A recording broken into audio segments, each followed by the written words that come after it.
All right. Tonight, my guest today is probably one of the first people ever, like once I got to Montreal and I hit the music scene and all that, we became buddies right off the bat. He was in a band called the Rhythm Mercenaries. I was in Trip the Off. We were still relatively new at our craft.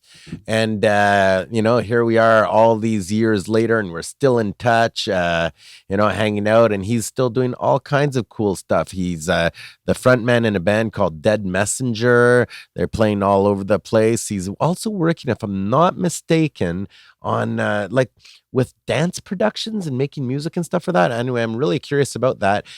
Super excited to have Mr. Roger White on the show tonight on K-Man Don't Know Shit.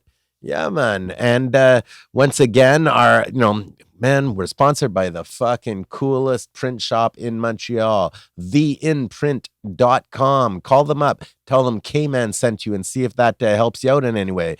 They'll answer all your questions. Get into details, There's no dumb questions. They do all kinds of cool shit with like different types of inks and all kinds of different products. Just call them up. Check it out. If you're in a band, or a team, or, you have a business and you need to do some printing, call up my man, call up Alex and say, hey, K-Man sent me. I need to print some stuff. I've never done this before. Help me out. And he's going to be, of course I will. And then just let me know what you got done. All right. I'm always curious.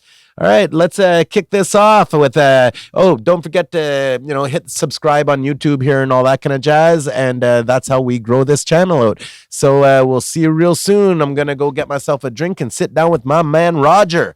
Hit it. Oh, K-Man don't know shit. See, I have to clap. That's how I sync up the audio to the video after. Yeah, exactly. Yeah, I understood why they do that. Yeah. Roger, how's it going, buddy? Doing fucking great. How are you doing? I'm doing good, man. Yeah, man. It's been too long. Years. I saw you at your wedding. It was probably the last time I saw you in person. I should be able to answer how long ago that was, right? Yeah. God damn it, you're getting me in shit already. We've only been here for 5 seconds. So I'm used to you getting me in shit, though. We always had a lot of fun. I was talking to Frankie, my bass player, yesterday. I told him that I was having you on the show, and he didn't know who you were.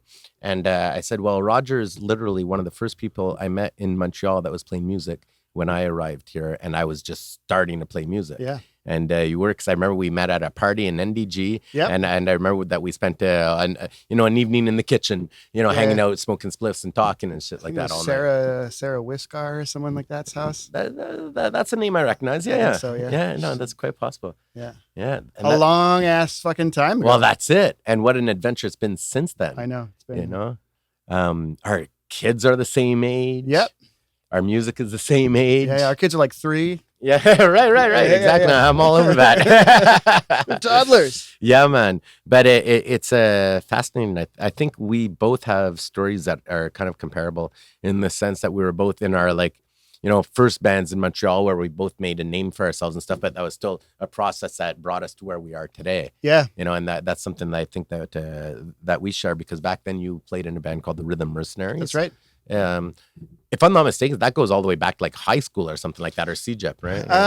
Well, I was playing with I'm still playing with some of the guys from that band. Oh, right. Namely, like me and Ted were in that band. Yeah. And hey, Ted. Hey. And it kind of evolved like out of a high school band sort of into that. Mm-hmm. And then, that fell apart, and then other things started, and then those things fell apart, and then other things started. And, I've had a bit of a weird like musical trajectory. Yeah. But I'm still here and I'm still playing. So that's it, right? That's all. You're a lifer. That's all you can ask, really. I find that most people that come on my show are lifers, because I think the people that I know are all like at a similar point in time where they've been playing for a while already, Yeah, like too long. So like you can't go back. Yeah, man. Just keep going forward. You were in Rhythm Mercenaries for quite a while. That's how I got to know you, and I know that you and all your friends were running around town acting all crazy and shit like this and having a good old time. Yeah, we started out in Rhythm Mercenaries, and then started hanging out with a lot of graffiti writers. Mm-hmm. And that was around the time this Cops crew started, which essentially started out as strictly like a graffiti writers. Mm-hmm. And then, there was DJs hanging out, there was our band hanging out. And so it kind of expanded into like a kind of musical art kind of collective. Yeah, absolutely. Like a hip hop crew, well, that was always the vibe I got off you guys back then anyway. Was like, yeah, you guys were influenced by all kinds of music. I mean, it's not what you're doing today, but there was definitely that hip hop vibe of like, we're a gang, exactly, we're here, we're all working together on big projects, even though like we all bring something different to the table, Yeah, and that's it. Like a gang is really how those, like even how the whole concept of a hip hop crew kind of started. Is like trying to base it around a gang structure, but hopefully doing more. Did you guys ever end up making like a full length album? Because I know at one point you had an EP that I heard that I really really liked. Yeah, no, we only ever did the EP. Yeah, and then it fell apart. Yeah, but you guys, before it fell apart, ended up throwing some wicked ass parties. We did, yeah. We I mean, we were like early 20s, and that's when you're kind of like full of piss and vinegar. Yeah. And it was just easy. Like, you remember what it was like. There was no Facebook. There was no internet really. Like, that was kind of the beginning of the internet. And I remember we just kind of fell in with not only Cops Crew, but like Bad News Brown and like Shades of Culture and like a bunch of different other groups at the time that were doing the same thing. And it was really cool to see from the outside, because like I'm aware of everybody that you're mentioning, and it really seemed like it was this collective kind of movement of shows too. Like everybody you're mentioning was, you guys were doing shows together and mixing it all up. And I think that any scene kind of needs that to be a scene, and you guys definitely had a scene built around that. It was really cool, because in Montreal in those days, I think there was like a lot of different scenes going on. Yeah. But that was a definite known scene. Yeah, for sure. It was, it was crazy how easy it was to throw shows back then. Because it was just like flyers. Right. You'd go to posters and flyers, man. And like, you'd go like outside someone else's show and hand out flyers, and like people would literally get the flyer and then they'd be at your show. I noticed a few weeks ago I was outside Club Soda after some show, and there wasn't a bunch of flyers on the ground after the crowd left and stuff like that. And it's so true though. Like before, there was lineups of like people handing out flyers at every show on both sides of the exits. Yeah. Or you'd like pair up with another band that had a different show, and you can do double-sided flyers or whatever. Now that's community shit, right? Yeah, that's community shit, man. But it worked. Like it was, it was. I actually enjoyed all the poster runs. Yeah. Because we'd always go out at 11 midnight after having a couple of pictures at the Biff Tack. All right, we all primed to go, and like we'd make tons of posters, man. I remember like routinely putting up like 300 posters. Yeah. In a shot, which was mental. Yeah, we'd just like we'd do our run. We'd start at the bar, do our run, and come back for the last hour of bar being open. You know what I mean? Like we'd finish round 2 and make sure we could, catch a party. Crazy times. Yeah, I mean, I missed that. I missed the posters because there was like so much. I still have like an archive. I mean, like you do here. Like I have so many posters from back then. And then it was, again, we had like graffiti writing friends, so they would draw it for us. And it was, like the artwork was really sweet, and I kind of miss that. There is a bit of postering going on still, but it's not the same though. It's not the same. It's only like what I see anyway. The big ones where the companies are doing it. Yeah, exactly. Like in fact, I think towards the end of the poster era, if we could call it that, it started getting hard to poster as well. Yeah. You know what I mean? Like people would be, tracking you down and shit. Yeah. Like that. And now it's all like people, like whoever, Blue Skies Turn Black or whatever will hire someone, and they'll go out and just like, and people are like really, especially now that there's like gentrification. Right. Like if you put a poster up in the plateau, like someone will take it down. Like some kind of, like who would do that? I know. Like someone with like way too much time on their hands. Yeah, man. It sucks because I thought it was always such a great vibe. Like, when people would stop at, at the corner of Pine and Saint Laurent, let's say, and there's the phone booth, and it was always covered with layers of posters and shit, and people can be hanging around it. But now you see everybody, they're all stopped with their heads down, looking at the phone, you know what I mean? Yeah. Trying to find their Tinder date. Yeah. But, progress and, Yeah, and progress you did. Yeah. I mean, how many years have you had the Dead Messenger now? Yeah, Dead Messenger kind of came out of Rhythm Mercenaries, where like some of us, so Rhythm Mercenaries crashed and burned, and then eventually Cops Crew crashed and burned. We just went for a change of direction, so not everyone stuck around. So that was probably around like 2006, 2005. We started up Dead Messenger. That makes sense. And then been doing it kind of on and off ever since. Well, yeah, you guys have been making records. I've seen you guys doing shows all over. I mean, for me, what was cool was it took balls to go from Rhythm Mercenaries to Dead Messenger because it was a radical change style. I mean, you went from, this hip hop vibe that had like, I don't want to say funk, but it was very rhythmic on that level, different. You know what I mean? Yeah. And then coming in for boom, rock, for like rock. Dead Messenger out to get you. Yeah. It was, it was a weird, like it was also kind of the worst time to do that in that was when Montreal kind of blew up for like indie rock. Right. And like, so as everyone was doing kind of like softer indie rock, we were like going, more punk or whatever. Yeah, trying to get heavier. But that's kind of I think in this game, no matter what you do, we're always chasing our tail anyway. Yeah, like at the end of the day, you got to be happy with what you do. So yeah. How many records have you made now with that? We've done 3. And we have a 4th one in the can. Oh, yeah? That we did. Is it all like mixed and mastered? Mixed and mastered and everything. Shit. But, like we've had issues in the band with like health and stuff like that. So that kind of slowed us down for a minute. Life gets in the way. Life can get in the way. But yeah, no, so we got a record now that we're just kind of shopping around and putting a business plan together for. And cool. We did it with Ian Blurton. Yeah. I know exactly what that is. Yeah. Yeah. In Toronto. It's a great record. So. Yeah. Did you bring me a copy? No, but I will send you. It'd be so much cooler if you did. I know. It's not, nobody's heard this yet. Yeah, it's not pressed yet. It's just it's just like it's in the can. Yeah, absolutely. Because like I seen some of your videos and stuff too. So I haven't heard all your material. I heard like I had one album that was in the van for a while. And like it had this dry rock. It reminded me of the mix of an AC/DC album. Anyway, it really did. I think it was probbe your second album, if I'm not mistaken. What would that one be called? Recharger.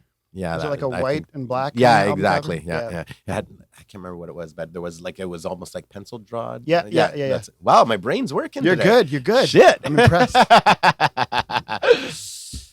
But no, I love it, man. And I'm happy to know that, like, even with the health problems in the band, that you guys are just like, okay, if nothing's over, we'll take care of the health and then pick it back up, and here we go again, Yeah, that's it. I mean, and, you lose people along the way, but, such is life. Well, absolutely. But that's it. I mean, it's one of those things where, like, at the end of the day, we all love each other. And if I left a rehearsal or a tour or whatever and was like, man, I hate these guys, it'd be really easy to just be like, fuck it, I'm not doing this anymore. But I still like, we all still like love doing it. So it's funny as you're talking. I'm just thinking of like, the twin guitar attack type thing, like almost a metal bands. But you and Ted.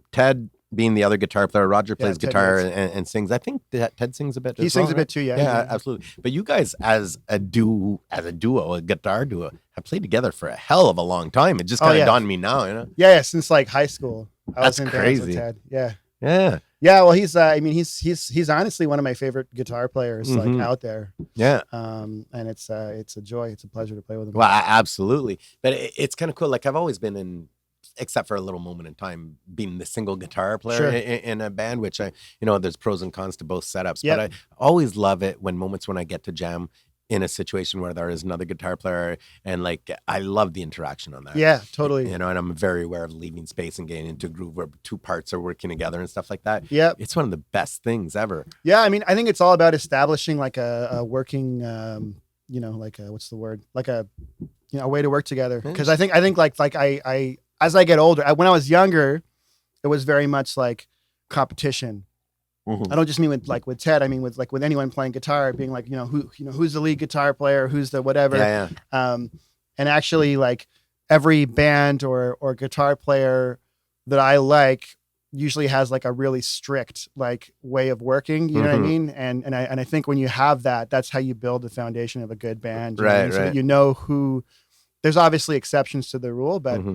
In AC/DC, who the lead guitar player is, who the rhythm guitar player is, and rest in peace, Malcolm. But actually, like any head who knows, like Malcolm is actually just as important to AC/DC as Angus is, so I think it's like when once you figure out where you are and what your relationship is, it's all about that balance. It's all about balance. If I didn't sing in a band, I would for sure want to play guitar in a band situation where there's another guitar player. Yeah. I just think it probably makes you a better guitar player, right? Because you Yeah. have somebody to learn with, try new things Bounce with. ideas off of for sure. Yeah, no, that's awesome. And I think it's rare that, like, aside from very major bands that have had these long life spanning careers, that people have, like, two guitar players, like, we're talking from high school to the age you are now. Yeah. And, we're talking about almost. Well, I'm only like 26. Right, exactly. So like about 30 years of guitar in those 26 years, right? Hey, we should have a sip of this. Yeah. Yeah. I'd like to thank Sean. Thanks, Sean. All the way out in Europe right now. Yeah. I think it's in Budapest. I think I just saw him post he was in Budapest. Still Europe. Yeah, there you go. Cheers, man. Cheers. Boom. Yeah, man.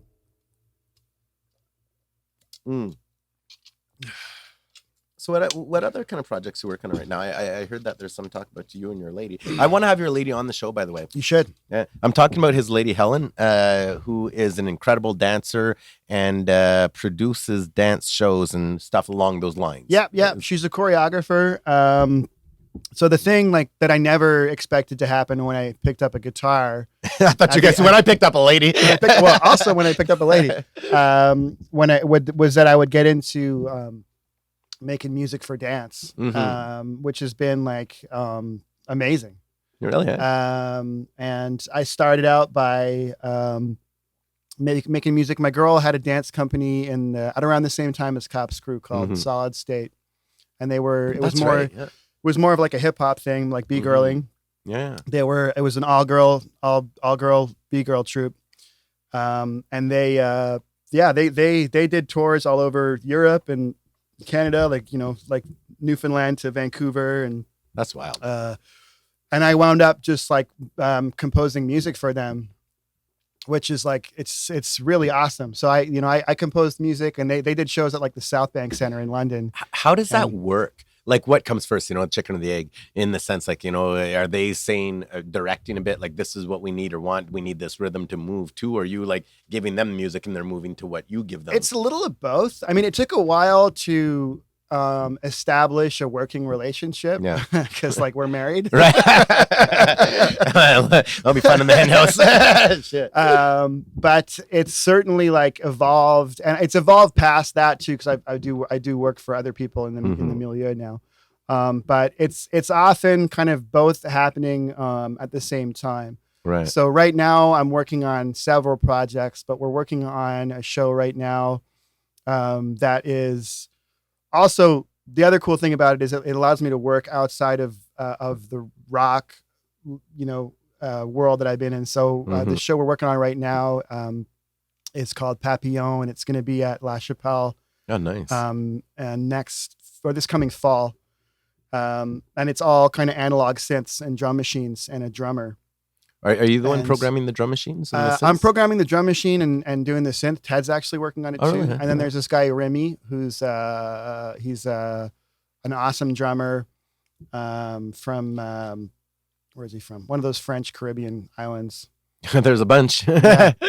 L'Île de la Réunion. No, that's not Caribbean at all. That's Africa, right? African, yeah, man. But I really don't know shit about geography. Yeah. No, I can't remember what it's not Martinique, but it's the other one.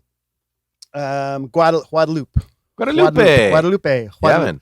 And he's wicked. So what we're doing essentially is we get together and do like series of improvs, like just long, drawn out. And like when you work in dance, it's all really well funded. It's all really well paid.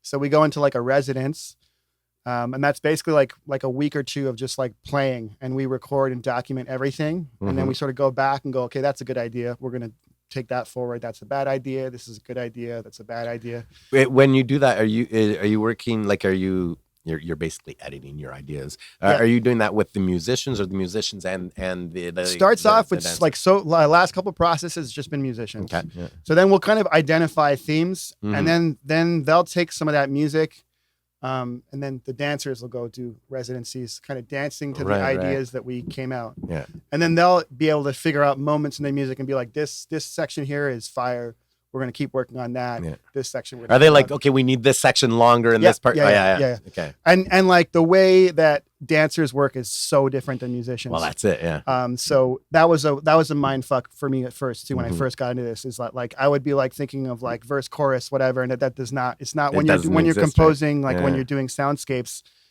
It's not the case at all. That's a good point. You really have to have a different mindset to do that. It's you kind of have to untrain yourself. Yeah.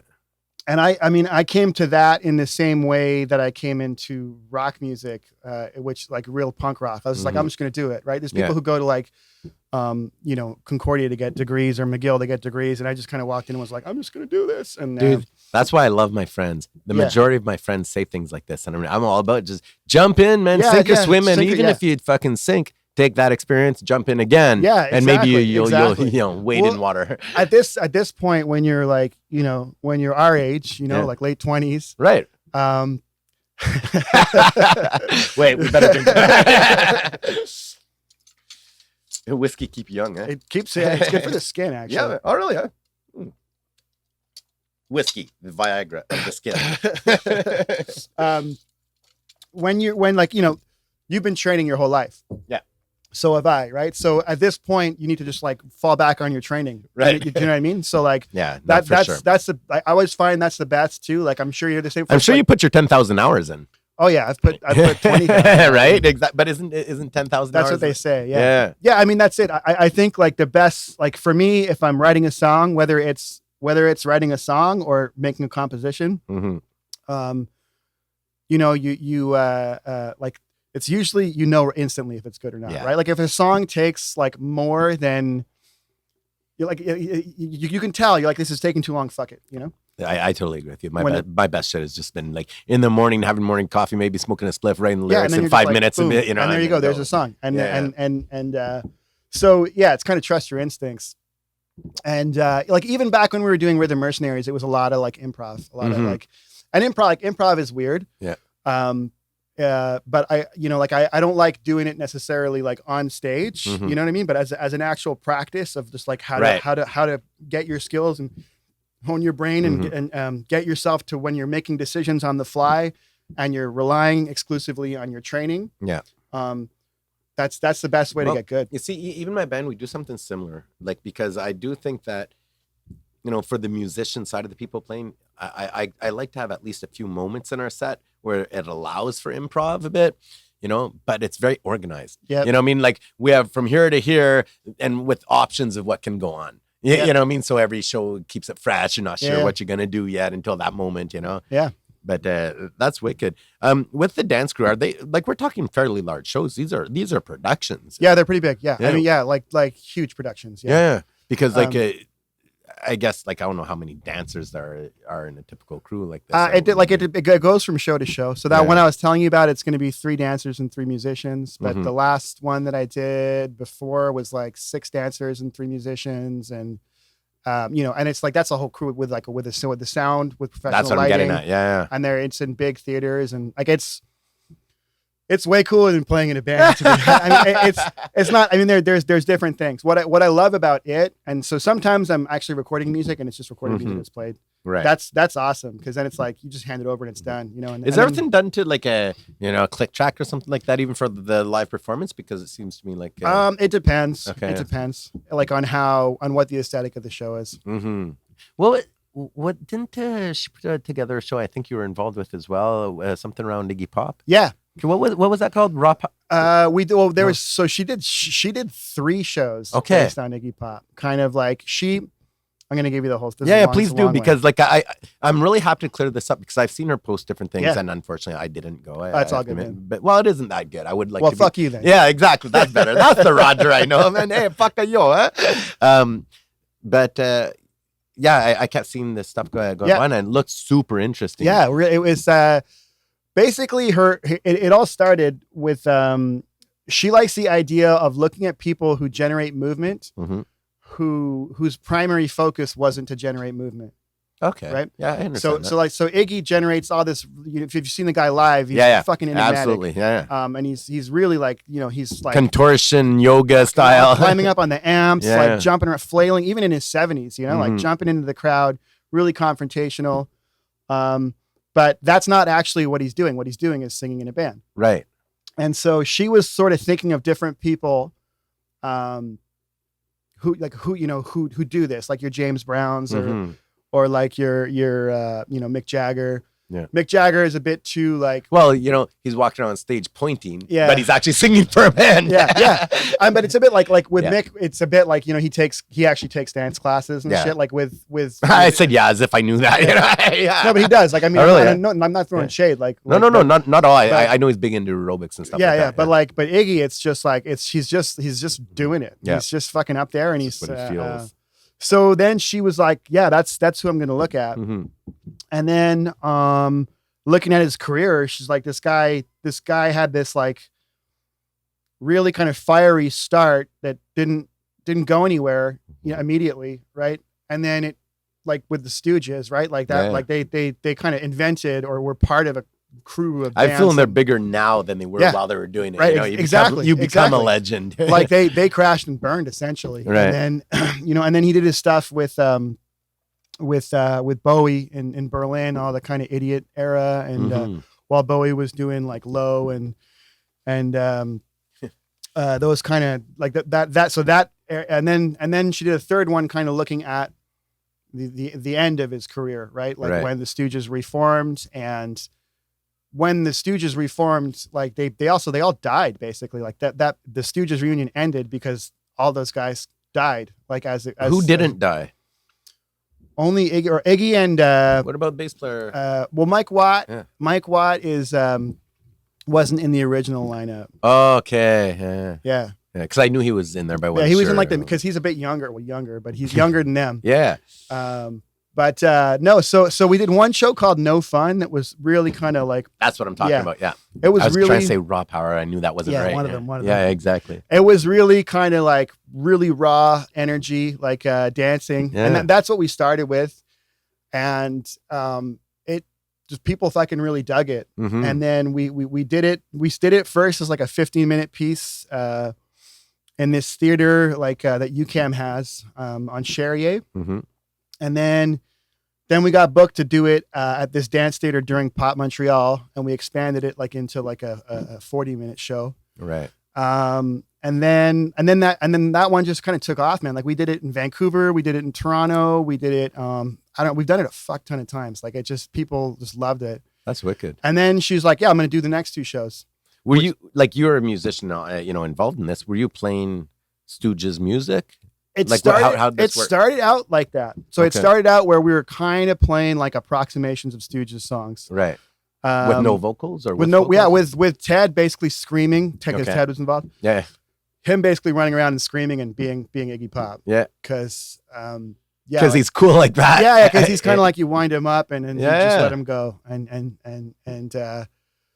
then that was the 15-minute version. But when we expanded it, we're like, it's kind of boring to just play other people's tunes. Mhm. So we started kind of writing our own weird shit.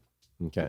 All And, based on the same style of music, or did you? yeah, no, venture like off? very kind of punk, but like kind of trippy and Mhm. like when we did it in Vancouver, we did it at the Fire Hall Arts Center, which is this theater that's like right at like east, like Main and Hastings, basically. I'm Yeah. sure you know Vancouver, and it's I go to it's- Hastings at least 3 times a year now. it's fucking rock and roll there, right? Like Mhm. so.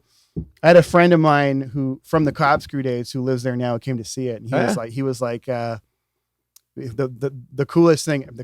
What the observation he had was like, you guys basically put that on stage. Mhm. You know what I mean? Like, because that's kind of that era, really fucking, you're young and you're fucking reckless and you're not giving a fuck and you're just throwing your body around and being crazy. It's fucking beautiful. And yeah, and it was cool, man. And then the next show we did was called Idiot, and we did that one at La Chapelle, and then it got picked up again, and we did it at the fucking Centaur Theater. Really? Yeah. Shit, Which moving was- up down. Yeah, it was like crazy. That's awesome. Like a rock show at the Centaur. I don't think Yeah. that's ever happened before. I don't know of any. Yeah, and then the last one was like, so all of these, like it's not so much like it's like you're using Iggy, but it could have been anyone hmm as a vessel to kind of shine light through and see comparisons in your own life, and Right. so the second one was a lot more about fucking struggling when you're lost and you don't really fucking know what's going on and you know what I mean? Like we've all been there, right? Sometimes I can't get out of the fucking basement, man. And so it was really kind of exploring those themes of like, getting into like a crisis and sort of mental health and self-doubt and hurting yourself, be it through like physically hurting yourself or medicating yourself or whatever. And then the last one was about aging and kind of still being in, these are big kind of broad themes. It's not like necessarily a narrative, but it's like, it's themes, looking at, like aging and fucking losing people and what it's like to kind of confront the fact that maybe, your body's changed and your physicality's changed and you're not like able to do the shit that you once were and you're maybe still doing the thing that you once did, maybe, and you've lost people along the way. Yeah. And so it was really cool. And that one was called Requiem Pop. So it was kind of like we were writing a requiem for Iggy Pop, even though he's still alive. Like ever take the music from one of these shows, like just the music, and do something with the music afterwards? Yeah, well, can you put that out as a soundtrack? We did. Like we recorded both of the last two ones, and then we actually got like she remounted the second one, Idiot, at the Contemporary Dance School on the students with just like we have a mobile recording rig, and I basically brought it to La Chapelle and recorded every single show. Amazing. Yeah. And then made a record out of it. So it's there. And so that's the other thing too. So then she can, there's the possibility to do the show without musicians, and just using the soundtrack. So when they did it at the Contemporary Dance School, it was with like 15 kids, which was fucking awesome. Like 15 dancers. Oh, that's really cool. And this fucking like epic fucking. And just to organize so many people, you can tell they're not all rock and rollers. They are not. With 4 or 5 of us, we can't even get our shit together. They are not. And it's the funniest thing, like working with musicians, because it's like musicians and then dancers. And like one of the coolest things is with this has been getting to know all, like there's a handful of other people who work in music and dance. Right. One of them's this woman, Jackie Gallant. Do you know Jackie? I know that name from somewhere. She's like been around. She's in fucking like every band. Okay. Yeah. She's been around since like the 80s. And she's someone who kind of really early on got into doing stuff for dance. So La La La Human Steps was like one of the biggest dance companies out of Quebec. And they hired her as a drummer like in the 90s, maybe even the late 80s. And she wound up like touring the world, and I mean like world tours, like Sao Paulo and like fucking like Rio de Janeiro and like Paris and fucking Munich and like all over. This all with a whole crew of dancers. Yeah, it was a dance company. Shit, I want to do that. Yeah, I mean like that dance company did stuff with David Bowie. They did stuff with Kevin Shields from My Bloody Valentine. They did all kinds of crazy stuff, and she just got in doing that. And then in like the 2000s, she was in a band called Lesbians on Ecstasy. Oh, I've heard of them. Yeah. I never listened to them though. I should. Yeah. They but so she's been doing it forever, and she's also like a massive Stooges fan. Oh, really? Yeah. And so she came in on the second show, but it's always funny to see like when we did that Pop Montreal show, they basically, it was at the National the Théâtre National there, like on René Lévesque, and it's so nice. I like that it's venue. Gorgeous. Yeah. And they came, like Pop Montreal came and dropped off something like 15 cases of beer, right?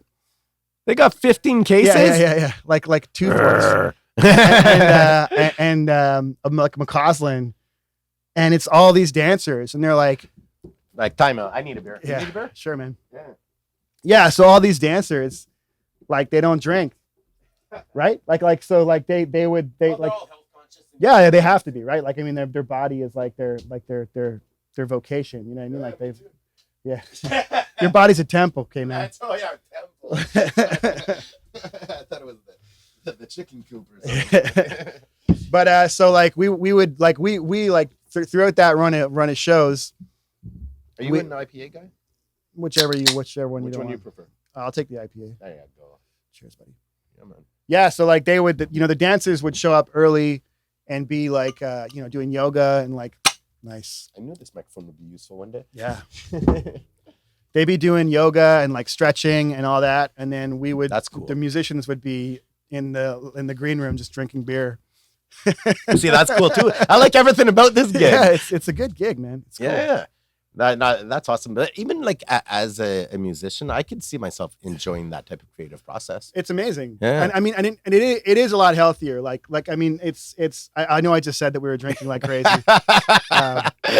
but it's like, you know, it's the thing that's fascinating about it is like you're not what I love and I also hate about being in a band when you're like the front guy is that you're the front guy. Yeah. But when you're doing like music composition or playing for a big production like that, you're just like some guy on the side. You play an important role, yeah, but it's fucking all the weight is like not there. You know what I mean? Like, I mean, you want to get the show right, and I'm professional and all that, but like you're not in charge of the whole show. You know what I mean? And so it's like when we do those shows, it's like super well paid. Like I don't want to sound like I'm bragging or anything. No, dude, you don't sound like you're bragging at all. I mean, but it's your idea is super well paid, and most other people's idea is super well paid is not the same. Yeah, anyway, that's true. That's true. I'm talking about. I'm telling you exactly. Put this into context. Yeah, exactly. Super well paid for a musician. But I mean, and like your shows. It's like typically you're doing like 5-8 shows in a town instead of fucking loading up the gear after one show. That's cool. And the shows are all done by like 9. Do you know what I mean? Like, so it's like you go in, you do your 7 to 9 or 8 to 9. That would change my entire touring schedule. You can like go to dinner after, like we'd go to dinner, like the group of us after, and then like it's unbelievable. That is unbelievable. Yeah, man. The guys in the 45s should listen to this. Yeah. No, actually, if we went out to dinner, that we'd still have hours to wait before we play. Before you play, right? Yeah. I mean, it's rare I hit a stage before 11. Yeah. Honestly. Yeah. It's nice, man. It's cool. Mm-hmm. It's cool. It's a good gig. Oh yeah. No, it sounds really cool. Do you have future plans with this? Well, I'm doing 2 things right now. Like, sorry, I'm doing like a million things right now. But we're doing that show I was telling you about, and then I'm actually working on a show myself. Okay. Which is kind of terrifying because what kind of show? Well, it's also a long story. I've been recording my grandmother for the last like 10 years. Kind of just recounting her life story because she has a really interesting life story. Okay. She was born in a mixed race Jewish Christian family in Germany in the 1930s, and basically lived under the Nazis in a mixed family, and they were persecuted, and she left Germany as a refugee and came to England, and so I've just been like, what's your grandmother's name? Mariana. Respect, sister. Yeah. And that doesn't even do any kind of justice, but I just want you to fucking feel good. And I like this guy a bunch. Yeah, no, she's still kicking, man. She's 98 years old. I'm about to be 98, and she's still Respect, yeah. She came to England as a refugee and went to medical college and became a doctor, and then was like the Liberal Democrat candidate for. And in those days, a woman becoming a doctor was very rare, right? Man. Yeah, very rare, very rare. Yeah, so I've been kind of recording her because like my whole life growing up, she was just my grandmother. Like she's just this like just this old German lady in England because my folks are from England. Right. But I never kind of put 2 and 2 together of like why are you in England and then as I grew older, I started to realize like holy shit, wow, And so I started. Strong lady. Holy shit, no, man. and with her, it's not even a question of like trauma. Although there is a lot of trauma, it's just like she just kind of came to England and just like turned the page. Yeah. And just like new life and whatever. She's just basically like, what else are you going to do? You can't go backwards. No. And so, yeah, I've been recording her. And then I had this idea to make a show out of it, essentially. Okay. At the same time, she's kind of a hoarder. Not in the sense of like gross hoarder, like TV show with like diapers and shit all over the place. Like but she hangs on to things. Yeah. And she has like all of these letters that her family. So because like what happened to a lot of people in that situation is they got scattered. Right. Because that's just happened, right? Lose touch with your own family. Get separated because you had to get out, right? Yeah. And so one person got here and the other person went there, and so she had a brother in the States. She had a brother in Switzerland, and she was in the UK with her folks. So they were all writing letters to each other, which she kept. And so my idea is to make this show, which kind of has audio, like I'm kind of composing, like using a lot of like kind of analog synths, and then kind of editing her, telling her story. And then I'm also developing a script basically out of the letters. Do you have pictures? Take pictures. There are pictures too. Yeah. Trust me, you'll want them. Yeah, and just kind of so I just got a Canada Council grant actually to do this show. Because the reason I say that is eventually too, if you take the music, the show, or or even just the music with their voice, and then if it is becomes video and stuff, and like even of the letters and stuff like that, like, totally. that would be incredible. It's unbelievable. It's such a rich, like there's so much stuff. So I've been I've had this idea for years, and then having done a few dance shows now, I'm like, fuck it, I'm just gonna try to do this, which is crazy because it's like, I think it's a great project, man. It's got a lot of potential, and I'm like kind of in the thick of it right now, and it's like it's sounding really cool what I'm doing. So I'm pretty sure. Did the recordings come out all right with their voice? Yeah. Oh, yeah. Well, like I started with just like a cell phone. Like cell phones are so good now. Like it's I know. Like honestly, my cell phone takes better video images, but so long to transfer is my problem, you know. But the technology on there is unbelievable. And then now like I have a Zoom, so like recently if I go over I record her on the Zoom. So I'm like so I'm basically in the thick of kind of composing the music, and then I'm basically pitching it to a bunch of theaters right now, trying to find a partner to do production. And I think it's a wonderful idea. I'm stoked. Do you have an idea for a title already? No, or you don't have to let it out of the bag yet either. No, I'm not settled on a title. But yeah, it's gonna be fucking cool. You being a father now, I like, how you're saying before, it was just my grandmother and stuff. Yeah. But like, I think having kids kind of makes us see the older generation differently as well, right? Yeah, I mean, absolutely, man. And I think like also like not to be a bummer. Yeah. But like the state of the world right now is not cool. Right. You know what I mean? Like it's really not fucking cool. And I think like that kind of a story, my big picture, this is where I'm gonna get really hippy dippy here. Like my big picture goal, if I actually achieve it with the show is, when you do a show, when you do a theater or a dance show, like properly, or even music, when you tell stories properly, you get the person, the listener, or the person in the theater or whatever, to picture themselves in the story. Right? That's like the best case scenario. Yeah. But if everyone wants to be the hero. Yeah, the hero, but if you can get someone to kind of see, how fucked up that shit was, then maybe you get them to have a little bit of empathy. Yeah. For other people. Because I definitely agree the world could use a bit of empathy right now. There's a real fucking lack of empathy, man. And so like, that's it. Like, like my grandmother was a refugee who became a doctor and then a politician and was like super successful. And like, if you give people chances, you know what I'm saying? And right now we're like, I mean, I know it's like a lot of people kind of like throw around the Nazi comparison right now. And I think that's maybe a bit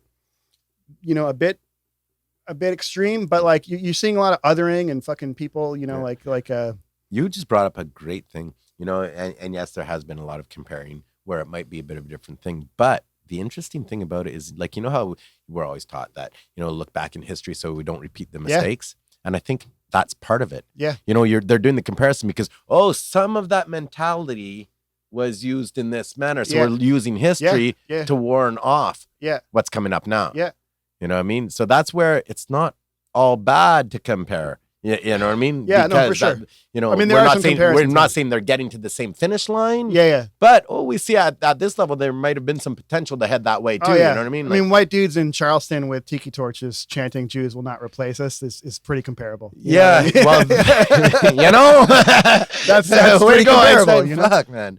It's not all like that. But tiki torches I see are the ones beside the African carved bar outside. That's where they should be. That's where they belong, at a tiki bar. Come on. People are not having enough fun in this world. Where does all this shit come from? I don't know, man. It just blows my mind. Like, it's I deal in shit every day at my work or whatever it is, you know what I mean? But at the end of the day, man, it's like I fucking wanna feel good, because I think sometimes there's a lack of desire. Also, I know it sounds funny, and a lot of people, oh, you're not in so and so's shoes or whatever, but like I've met people that lived the most horrendous situations, or even a lack of education, or Yeah. grew up in families that weren't, educating them in a way that was to be open with population and stuff like Yeah. this, but something in them decided, no, I want to be happy. I want to love people. I want to move on. Yeah. It's like people got to find that switch somewhere. Yeah. And so it's something, man. It's It tough. really is. Yeah.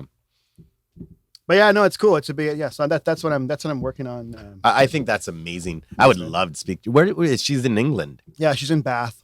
Which is kind you of go in out, the- you go back regularly. Yeah. Because of this, I've been going back trying to get Okay, as much. You must have recording as hours of tape. I have hours and hours and hours. It's Amazing. Priceless. yeah, it's priceless. And it's also because it is a 98-year-old. So Mhm. thoughts are kind of like the process does involve like, okay, she said that there and that there. It's part of the same story, but there's all Yeah. I'm together. picturing all the lines and like Pro Tools and shit. Yeah, Okay, gotta put that here. exactly. Well, and then like then the thing I didn't like then once you put it to music, you got to start thinking about Sorry. cadence and pacing and like okay, it Well, sounds that's like, it, right? It's it becomes really I interesting. still have to cut it up like crazy. Yeah, to have it exactly. follow the rhythm of yeah, it. yeah, Would you do that with like? Well, you're saying more with synth and stuff, right? yeah. Yeah, just kind of lo-fi to let the story. Yeah, tell like itself. I mean, I'm really on an analog synth kind of kick right now. Just so that's just where I am. When you say analog synth, okay, I'm not much of a keys guy.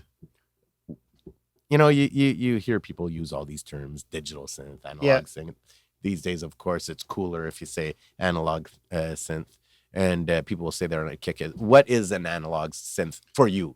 yeah. I mean, it's a bunch of different things. Mhm. But it's basically like I'm gonna give a really probably bad. Hey, I'm all about bad definitions here. I hope nobody gets our education from this show. yeah, don't because K-Man doesn't know That's shit. it, exactly. Fuck. Neither does Roger. But I'm trying. Yeah, we're trying. I mean, it's basically like a synthesizer was kind of, synthesis was invented by a couple of people that were trying to make like futuristic kind of sounds. Mhm. And so a synthesizer, any synthesizer, basically takes a sound wave, be it like a sine wave or a sawtooth or a pulse Mhm. wave. Right. And you run it through a bunch of filters in order to get it to Mhm. the sound that you want. That's why they had those old Moog ones that were about this wide and yeah, this yeah. high with all the knobs, All the on it, knobs, and yeah. you're literally changing exactly what yeah, you're exactly. saying. So Yeah. you're just tweaking it until you find a Mhm. sound that There's definitely a warmth to those. there's some. keys, I mean, and especially for people like us, there's like a real nostalgic feel to it. Like you kind of get washed over in nostalgia when there's a reason why that's all over Stranger Things soundtracks and all this kind of Right, stuff. 'Cause right. It just makes you feel nostalgic. That's kind of the angle I'm going through aesthetically with what Well, I'm working on. I could see with your path though. I mean, whether it's doing the dance production shows and doing the music for this, Yeah. or the project with your grandmother. And I understand more. Like you don't want the music to take away from the words too, so it's a bit more ambient. and stuff Exactly. like that. But isn't the natural progression of that road is also to get into television film style? Yeah, I'd love to do projects that. and do, yeah, music exactly. for them, yeah, totally. And 'Cause it and just that and seems like that's it's yeah, going that it's way, that kind of vibe for sure. And I think like for me also like doing this kind of like looking back through family history shit. Like I don't want to. I'm not trying to do a show where it's like, the sad people behind the fence and Right, it's all right. like a violin and it's like, oh, woe is me. I'm not trying to do No, that. no. I'm trying to like just like tell a story about And a story that's worth being told. Yeah, exactly. Yeah, we're talking about a 98-year-old lady here. Yeah, exactly. That went through a hell of a time. Yeah, exactly. That's fucking awesome. Yeah. So yeah, but basically the aesthetics of it, I'm going for kind of nostalgic, kind of Mhm. like, you can what I've learned through my journey through music is, you can use sound to really tug at the heartstrings, like emotional manipulation. Yeah. Basically, it's Oh, real. It's real absolutely. easy. It's not that it's easy. It becomes easy after you do it for a long time. It's funny because I don't think I definitely think that a lot of the 15 to 25-year-olds really how they're also getting to know their emotions throughout those age, and they're having new emotions that they have never felt with. And I just pictured the typical, the breakup songs. Yeah. The cries. The first time you're 16 with a driver's license and blasting the tunes and rocking that vibe. So I definitely agree with what you're saying. Yeah, absolutely, man. And that's why people remember like all the music that was playing when, first time they had sex or, first time they drove. You know? First time they got drunk. First time I drove was Guns N' Roses' Appetite for Destruction was in the car. I remember that. Yeah. Nice. Mm-hmm. Roger, it's really good to see you. Yeah, likewise, man. Thanks for coming by the show, brother. Fucking love you. It's been a pleasure. And we're going to do this again. I'd like to have your whole crew this summer when it's nice out. We'll do this outside by the pool around the bar. Yeah, that'd be awesome. We'll do a good session there because I want to see the other guys too, man. I love them all. Yeah, man. Well, listen, Mr. Roger White, if ever you see a dead messenger around town or any of these crazy dance projects or whatever project he's on to, you drop by and say, hey. Come see it. All right, everybody. Peace out. Peace. Oh, came in, no shit. All right, what great hangs. Man, Roger always gets me cracking up. I just love the guy. I've been in vans for long periods of times with him and always good. Hope you enjoyed it. Thanks a lot for being there, friends. Don't forget to hit subscribe here to the YouTube channel and or whether it's Apple Podcast or Spotify or whatever it is, just get involved. Write some comments, ask some questions. Let's do this. And once again, thanks a lot to The Imprint, print.com. Check it out. Tell them that K-Man sent you. All right, peace out, friends. I'll catch you real soon.